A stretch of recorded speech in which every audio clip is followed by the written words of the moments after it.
5లో final ఇయర్లో songs competition పెట్టినప్పుడు నేను ఫస్ట్ ప్రైజ్ పెట్టినప్పుడు ఫస్ట్ ప్రైజ్ వచ్చింది నాకు.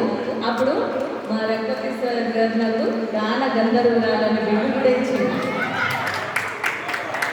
ఇంకొక గొప్ప అద్భుతం నిజంగా చెప్తున్నాను, అసలు నా లైఫ్లో నేను అనుకోలేదు. ఒక స్కూల్ టీచర్గానే ఉండిపోతానని చెప్పేసి నేను అనుకున్నాను. స్కూల్ టీచర్ నుంచి నేను ఏ సార్ దగ్గర అయితే నేను తెలుగు నేర్చుకొని ఇంత వృద్ధిలోకి వచ్చినో ఆ సారు గొప్ప చెప్పుకునేంత ఎదుగుతానని నాకు అస్సలు అనుకోలేదు. నేను ఇప్పుడు డిగ్రీ కాలేజ్ లెక్చరర్.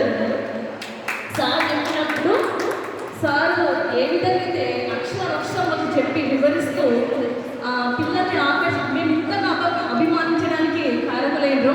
ఇప్పుడు 400 మంది 2017 నుంచి స్టిల్ 400 మంది ప్రతి year Shailaja madam Telugu class అంటే చాలు ఎక్కడ ఉన్న గ్రౌండ్లో క్లాస్లో వచ్చి కూర్చుంటారు సార్.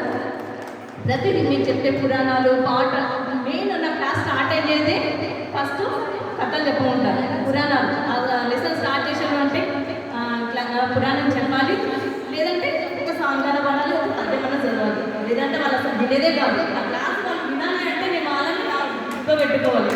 ఆ విధంగా సార్ ఇచ్చిన ప్రోద్బలం, సార్ నేర్పించిన